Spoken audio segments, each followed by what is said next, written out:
You are not born in a hospital. Hospitals are for people who need help. You are born in a sovereign medical territory, a 47-floor private structure your grandfather commissioned in 11 days. The building has one purpose, one patient, you. The moment you leave, it gets decommissioned. Your first breath costs more than the average human will earn across 4 combined lifetimes. Not because anyone planned it that way, just because that's what the air costs when it's that good. The doctors don't use standard equipment. Every instrument is custom forged and coated in an alloy that doesn't exist in any public catalog. You don't get a plastic hospital bracelet.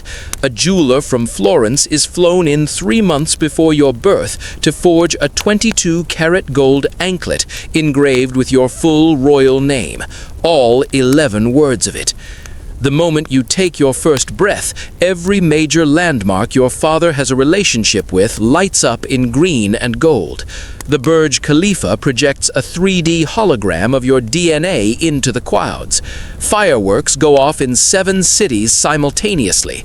3 of those cities are in different time zones, and it is currently 3 a.m. for their residents.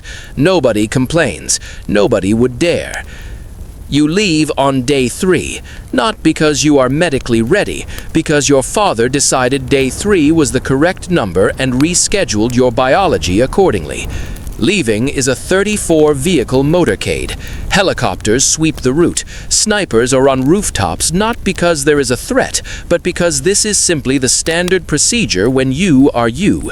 You arrive at the palace feeling nothing. Not a bump, not a turn, not the concept of movement. The world moved around you. You stayed exactly where you were, which, in a sense, is always how it goes. Your home is not a house. It is a private nation.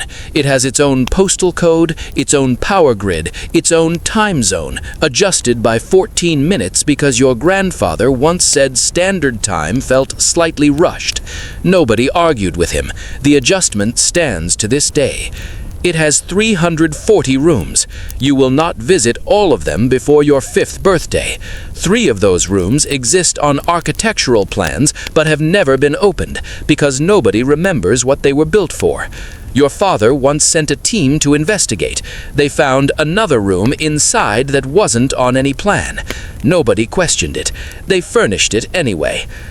Your nursery simulates the atmospheric conditions of the French Alps in September 1908, the single best year for air quality in recorded history, according to a Swiss scientist your father hired specifically to determine that number.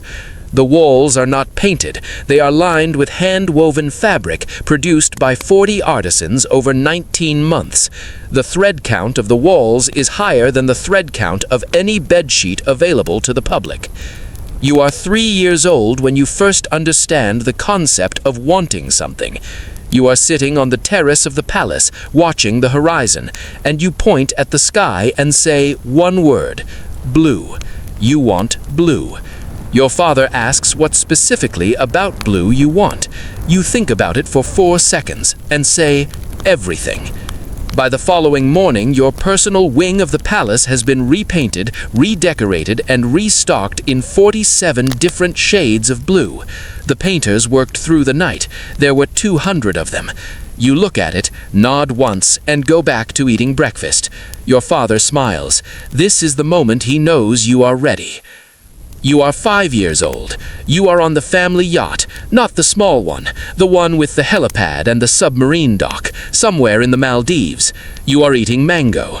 A member of staff points at a small island in the distance and mentions that it is privately owned and recently listed for sale. You look at the island for approximately 2 seconds. You look back at your mango.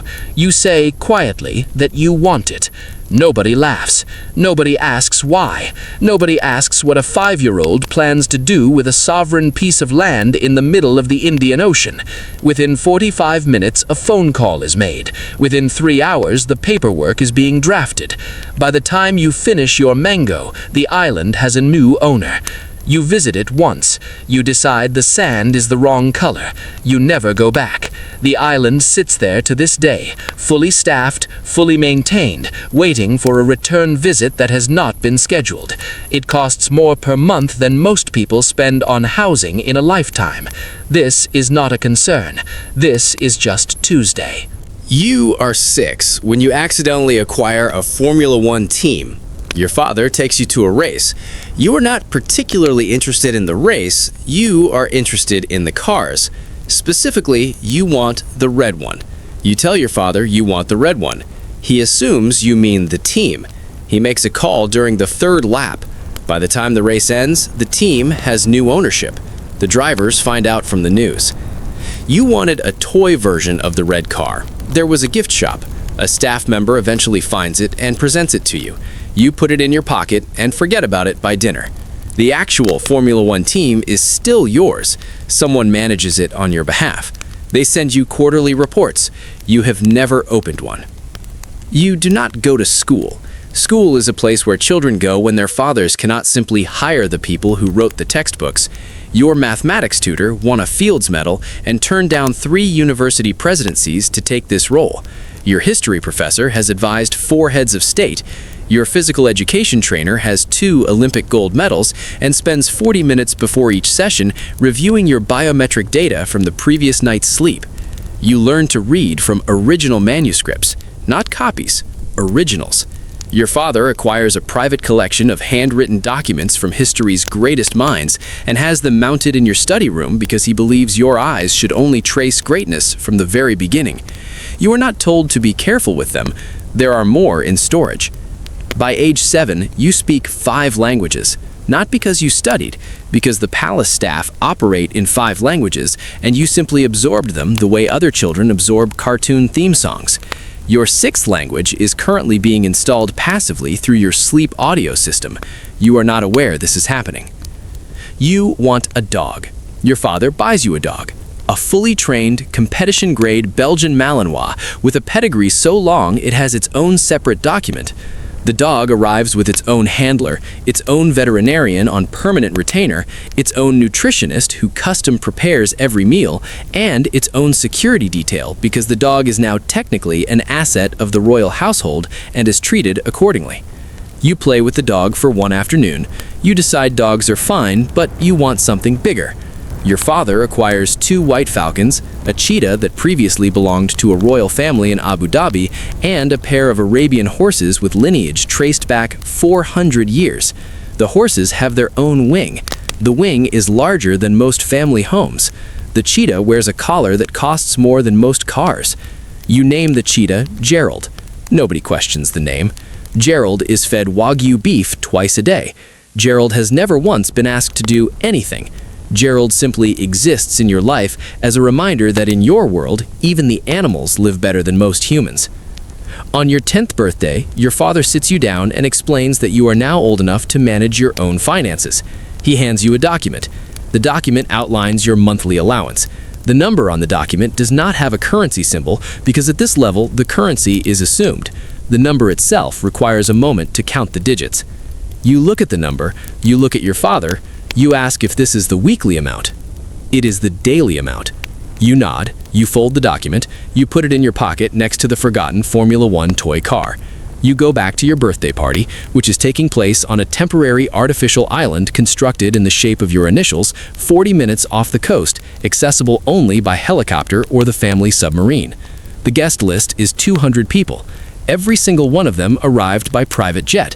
The combined net worth of the guests, excluding your family, exceeds the GDP of several European nations. The birthday cake took 3 weeks to make. You eat 1 slice, decide the second layer is slightly too sweet, and the entire remaining cake is quietly removed and replaced within 8 minutes. Nobody mentions it. You are 12 when you first visit a shopping mall. Not because you needed anything, because a friend mentions the concept and you find it interesting as an experience. The way a marine biologist finds a fish interesting, not to eat, just to observe. You arrive at the mall. Within 6 minutes, the energy is wrong. There are too many people, and the lighting is inconsistent, and someone walks past you eating something that smells aggressively average. You make one phone call. The mall is privately rented for the remainder of the day. 4,000 shoppers are politely directed to the exits. They are each given a gift card as compensation. The gift card amount is generous enough that most of them consider it the best shopping trip they never completed. You spend 25 minutes in the mall. You buy one item, a snow globe. You liked the way the snow moved. You already own 3 private islands and a Formula One team and a cheetah named Gerald, but today, the snow globe is the thing that made you feel something. You carry it back to the helicopter yourself. You don't let the staff hold it. Some things you hold yourself. People on the internet talk about manifesting their dream life, vision boards, affirmations, journals. They write down what they want and believe hard enough and hope the universe responds. In your world, the universe doesn't need to respond. Your father's assistant calls it directly. You have never wanted something and not received it. You have never looked at a price and hesitated. You have never heard the word budget used in a sentence that applied to you. The concept of something being out of reach is so foreign to your experience that when you first heard the phrase in a movie at age 9, you had to ask your tutor what it meant. He explained it. You were quiet for a long moment. Then you asked if the people in the movie needed help. You were genuinely concerned. You didn't understand that it was a normal condition for most of the world. You still don't, not really, not in a way that lands. This is not arrogance. Arrogance requires awareness of the gap. You simply live on a different plane of existence where the rules that govern everyone else's life were never installed in yours. You are 13 now. You are sitting on the terrace of the palace, the same terrace where, 8 years ago, you pointed at the horizon and said you wanted everything blue. You look out at the ocean. You already own part of it. Not legally, you can't own an ocean, but there is an island out there with your name on it that you visited once and decided had the wrong color sand. You make a mental note to have the sand changed. You pick up your phone and send one message. I want the sand on the island to be white. Not normal white, the white from that beach in the Maldives. Bring that sand. 3 people immediately begin making arrangements to relocate sand across international waters. You go inside for lunch. Gerald, the cheetah, follows you in. It's a normal Tuesday.